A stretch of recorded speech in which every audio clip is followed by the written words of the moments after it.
Good evening. This is Mario from Cart Monster Games. Just want to discuss my deck selection for the RPTQ uh, and discuss what went well, what went wrong, and some takeaways for future events. So, as people who attend RPTQ know, and some of my friends know, I decided on Black Red. It is the initial deck that I tested on Moto about 3 weeks before the event. I didn't like my matchup against Turbo Fog and Mono Blue Artifacts, so I tried to find something else that would be more well rounded to the meta. So I spent about a week and a half trying to do that to no avail. Esper was underperforming. Mono Blue Artifacts had too high variance issues. I didn't like the feel of Turbo Fog. Didn't like the feel of Mono Red Wizards. It was a little bit too all in on the aggro spectrum of the meta. And the only thing I didn't honestly try, which it was a GPG, like so Esper, God of Pharaoh's Gift. I feel like that deck takes a lot of time to really learn and tune, and I just wasn't willing to devote that time, given I only had like a week and a half to really like land on the deck. So the weekend before the RPTQ, I decided to fall back on red black. Start doing well. I prior to going back to red black, I did a bunch of losing. Was able to recoup my ticks, treasures, or play points by just smashing a couple of leagues with red black. A couple of 4-1s. Don't think I got a 5-0. Maybe got one 5-0 with this list. So it's very similar to Logan Nettles' aggressive list that he played at GP Los Angeles. Um, I was originally on 3 Bomet Couriers, but I learned the lesson of or importance of 1 drops, so decided to go back up to a full 4. Everything else is pretty standard. Goblin Chain Roller is still a really great card. I originally liked 3 Soulscar Mage because of how good it was against the creature matchups, like Mono Green and the Mirror. Um, but 2 felt good against the overall meta, i.e., the Turbo Fault decks, the things that don't really care about Soulscar Mage. So, the one thing I was kind of hesitant on were the 2 hazards. I really like 4 Rekindling Phoenix because it's a 4 drop that's evasive, and you know that you can untap and attack with it. Like there's no condition like there is with Hazard.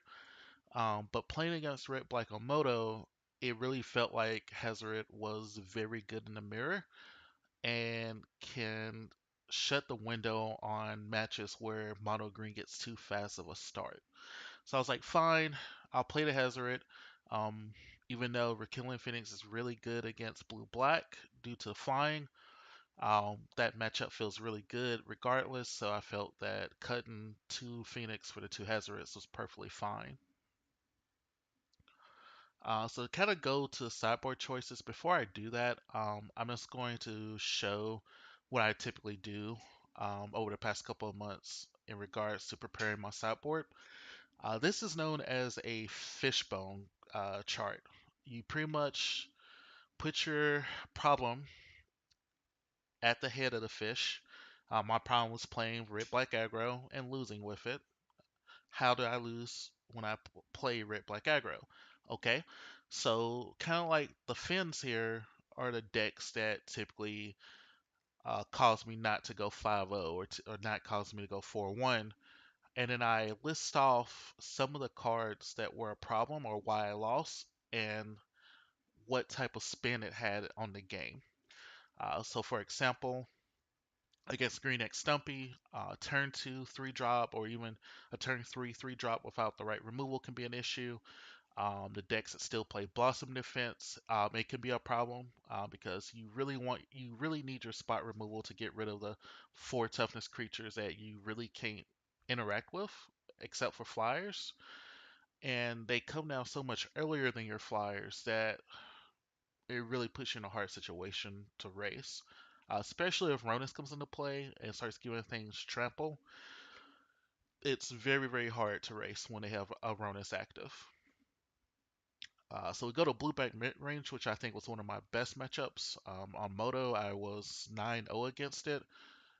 Suffered my first loss, unfortunately, at the RPTQ against that deck.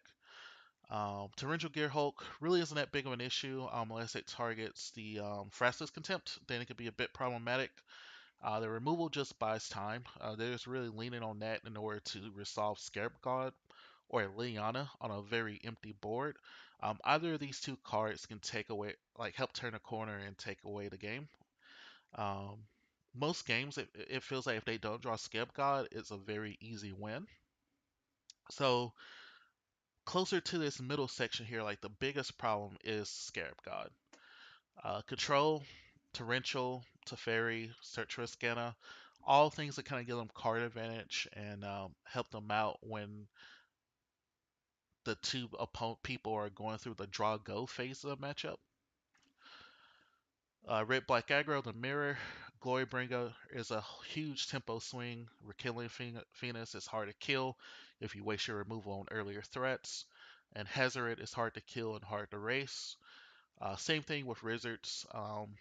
The burn gives them reach. Early creatures put a stretch on your removal spells. If you stumble, they can make you pay for it. And Hazard as well in this matchup is hard to kill and also hard to race. So I look at these core issues and be like, okay, is there a trend going on? So we see that out of the 6 decks, 4 of them have a indestructible god that's a problem. Ronus, Scarab God, and 2 Hazards. So it's like, okay, I really want to have something on my sideboard to deal with gods instead of just having the only option is to race them. God Pharaoh's Gift is a big issue. If it resolves and sticks, especially if it gets a single angel of invention, can be a big problem. Search for Escana early in the game is very good. Um, I almost played on Crop Crasher just to kind of punish my opponent for playing Search for Escana on 2, but decided against it.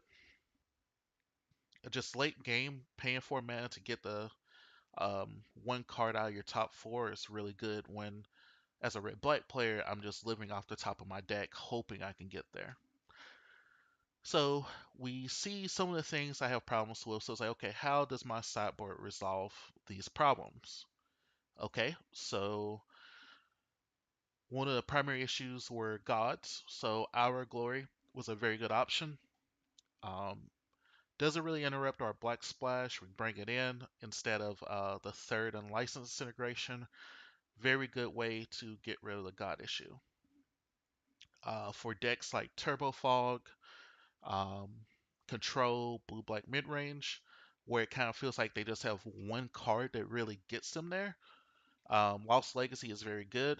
I would typically call Lost Legacy targeting Teferi against Control, um, Nexus of Fate against Turbo Fog, and Scarab God against Blue Black. Same thing with Dispossess. It kind of deals with the other end of the spectrum that use artifact based items to win the game, like Godfarrow's Gift, Torrential Gearhulk. Those two are primarily it. The rest, I feel like, is underperformed. Um, like the rest just isn't as backbreaking as it once was. Um, Players can still easily rebound from it. The only time in which the rest is like spectacular is when you're going against control and you strip away a ref spell, and they're like, man, they were really leveraging on that to deal with the aggression that you were presenting. But decks like Turbo Fog, and I also feel like God's Pharaoh Gift, like it honestly just slows them down just a little bit to the point where most of the time it's not enough to put in the additional damage to finish them off before they get the answer. So I still wanted to respect the Mirror and Wizards, so I kept in the 2 Chandra's Defeat. Wanted to respect Godfrey's Gift, so the Braid. They also play double duty in aggressive matchups as like a decent removal spell. The Insult to Injury was for Turbo Fog, and then the One Sorcerer Spyglass is just a catch-all for Scarab God, Teferi. Those two were the primary targets. Liliana, if I stripped the Scarab God earlier in the game with Lost Legacy. So I was very happy with the sideboard. Um, it overperformed. So to discuss the event, I went 2-2. Round one, I won against Black White. I only really lose that matchup when they go Harlequin into Gideon. I have little interaction with it. All the other games, it's a pretty easy win. Round two, I played against um, a three-color Godfrey gift deck. I believe it was banned. It was a very weird match because I didn't know he was on Godfrey gift until turn two, game three. Because like all the cards he cast, it didn't like show signs of Godfarrow's gift. So when he went turn one minister, I was just like, okay, I have this Abrade in hand and a few creatures. I can Abrade the minister before he mills the top three cards, and hopefully that slows him enough down, like slows him down enough. So I took that route. Unfortunately, Drew did for the next like four turns, and he had the Gate of Afterlife into Hypno Rivulet to get the God Pharaoh's gift and just win the game. It was super unfortunate, but if I think of a potential mistake that weekend, that was definitely a mistake of not holding up the braid and just letting the minister do its thing. So round three, I went against Blue White Control. Um, my opponent had some mana issues game two, and then game one, I was just really far ahead where my opponent couldn't do much of anything. Round four, play against Blue Black Control. I was super happy with the matchup. Took game one. Um, I felt like my sideboard cards were really advantageous against the deck. Unfortunately, only saw three land game two, and then flooded to nine land game three. Um, I had a very aggressive start game three. Got my opponent down to two. I believe I had a Chandra in play and two Scrap Heap Scroungers. Unfortunately, my opponent had the Spyglass for Chandra, and I believe he also had the Scarab God and a blocker as well. So like I had to rip off the top in order to try to kill him that turn. Unfortunately, didn't get there.